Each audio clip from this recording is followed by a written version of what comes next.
Hello साथियों, नमस्कार। आपके अपने यूट्यूब चैनल चालिया स्मार्ट स्टडी में हार्दिक अभिनंदन व स्वागत। आज हम फिर बहुत ही महत्वपूर्ण हमारा टॉपिक संज्ञा के हिंदी व्याकरण के बहुत ही अच्छे और सुंदर नोट्सों का हम अध्ययन करेंगे, जो आपके लिए हर भर्ती परीक्षा की दृष्टि से और कक्षा में पढ़ने वाले विद्यार्थियों के लिए बहुत ही महत्वपूर्ण और इम्पोर्टेंट क्लास रहने वाली है। कल हमने संज्ञा की परिभाषा के बारे में अध्ययन किया कि किसी व्यक्ति, वस्तु, स्थान, भाव इत्यादि का बोध कराने वाले शब्द संज्ञा कहलाती हैं। और इसी के साथ हमने ये भी कल अध्ययन किया था कि संज्ञा के 3 भेद होते हैं: व्यक्तिवाचक, जातिवाचक, भाववाचक। और 2 अन्य भेद जातिवाचक संज्ञा के भेद होती हैं: समूहवाचक और संज्ञा और द्रव्यवाचक संज्ञा। इनके अलग अलग हमने तीनों भेदों पर भी चर्चा की और हमने द्रव्यवाचक संज्ञा और भाववाचक संज्ञा पर भी हमने अच्छी तरीके से अध्ययन किया। आज हम जो चर्चा करते हैं वो जातिवाचक संज्ञा से भाववाचक संज्ञा किस प्रकार बनाई जाती है, इसके बारे में। वाचक संज्ञा किस प्रकार बनाती हैं, जातिवाचक संज्ञा दी हुई और दूसरी तरफ इसका भाववाचक संज्ञा क्या होगा।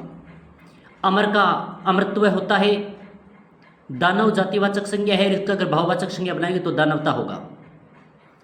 इसी प्रकार ईश्वरीय का ऐश्वर्य होता है, प्रभु अगर जातिवाचक संज्ञा है तो प्रभुता इसका भाववाचक संज्ञा होगा। बूढ़ा जातिवाचक संज्ञा है तो बुढ़ापा भाववाचक संज्ञा होगा।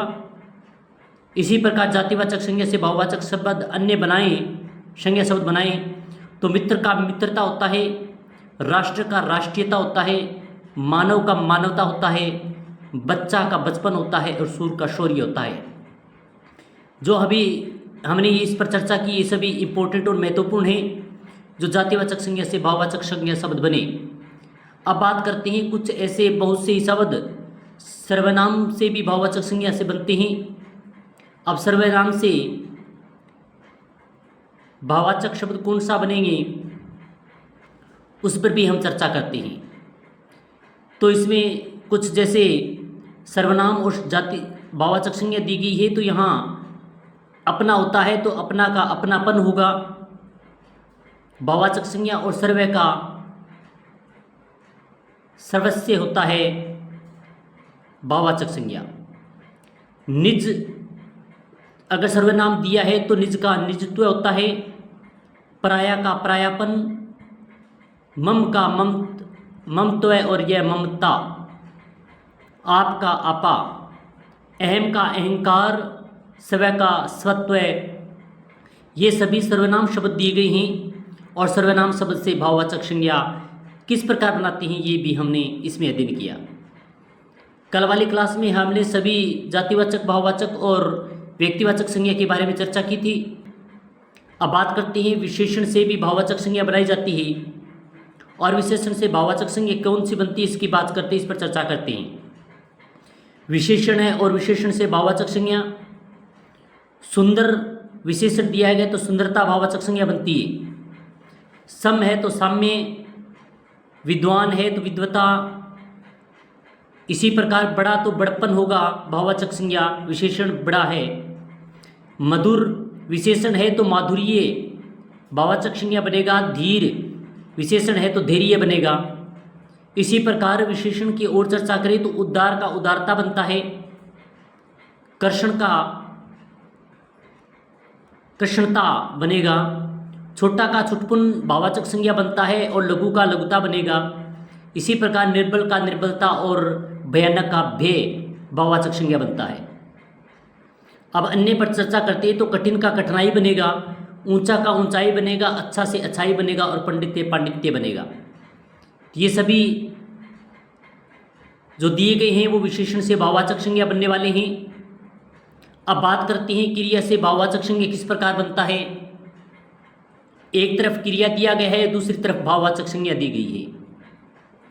मिलना क्रिया होता है तो मिलन इसका भाववाचक संज्ञा होगा।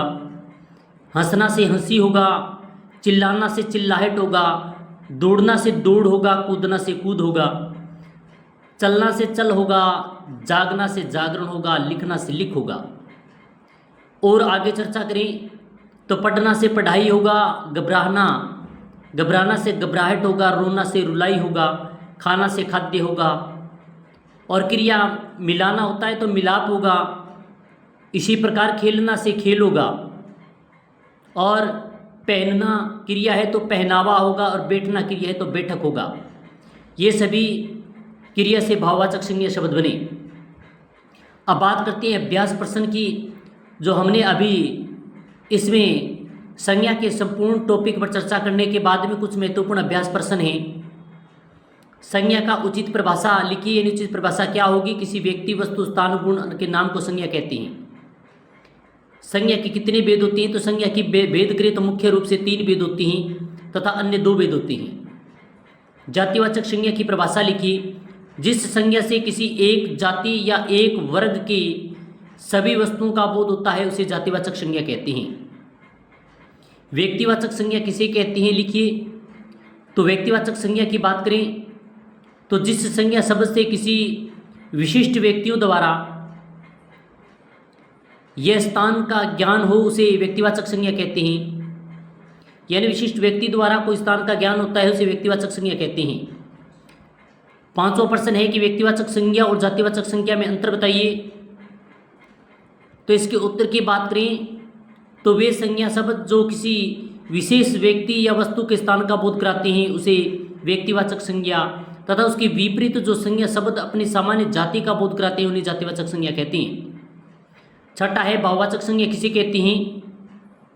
जिन संज्ञा शब्दों से किसी भाव, गुण, अवस्था या क्रिया के व्यापार आदि का बोध कराते हैं उन्हें भाववाचक संज्ञा कहते हैं। 7वां है कि व्यक्तिवाचक या और जातिवाचक संज्ञा के शब्दों को छांटिए। तो राम, बंदर, नदी, गंगा, कमल, अजमेर और देश छात्र दिया गया है। तो इसमें व्यक्तिवाचक संज्ञा की बात करें तो राम होता है, गंगा है, कमल है और अजमेर ये व्यक्तिवाचक संज्ञा की उदाहरण है। जातिवाचक संज्ञा के बंदर, नदी, देश और छात्र होगा। 8वां प्रश्न की बात करते हैं तो मिठास शब्द है। व्यक्तिवाचक संज्ञा क्या है, जातिवाचक संज्ञा क्या है, या भाववाचक संज्ञा क्या है, या समूहवाचक संज्ञा क्या है? तो मिठास जो शब्द दिया गया है वो भाववाचक संज्ञा का उदाहरण है। देश को हानि जयचंदों से होती है रेखांकित शब्द में संज्ञा है। जयचंद जो रेखांकित किया गया है इसमें जातिवाचक संज्ञा, व्यक्तिवाचक संज्ञा, भाववाचक संज्ञा या द्रव्यवाचक संज्ञा। तो इसका जो उत्तर होगा वो जातिवाचक संज्ञा है। 10वां जो अच्छा और महत्वपूर्ण प्रश्न है, तुम्हें धोखा नहीं देना चाहिए था, वाक्य में धोखा संज्ञा है भाववाचक, समुदायवाचक, जातिवाचक या व्यक्तिवाचक? तो इसका होगा व्यक्तिवाचक संज्ञा होगा। तो आज हमने बहुत ही महत्वपूर्ण जो संज्ञा का कुछ क्लास संज्ञा की बाकी रह गई थी, क्योंकि हमने संज्ञा की परिभाषा और संज्ञा की महत्वपूर्ण भेदों के बारे में चर्चा कर ली थी, मगर हमने सर्वनाम से भाववाचक संज्ञा किस प्रकार बनती है, जातिवाचक संज्ञा से भाववाचक किस प्रकार बनती है, और विशेषण से भाववाचक संज्ञा किस प्रकार बनती है, क्रिया से भाववाचक संज्ञा कैसे बनती है और उनके महत्वपूर्ण प्रश्न किस प्रकार आ सकते हैं भर्ती परीक्षा की दृष्टि से व पढ़ने वाले क्लास में छात्रों के लिए। तो ये क्लास बहुत ही महत्वपूर्ण इम्पोर्टेंट है। आशा करते हैं कि ये क्लास आपको अच्छी लगी होगी। अच्छी लगी तो लाइक करें, शेयर करें, क्योंकि इसी प्रकार की महत्वपूर्ण क्लास के साथ फिर मिलेंगे। जय हिंद, जय भारत।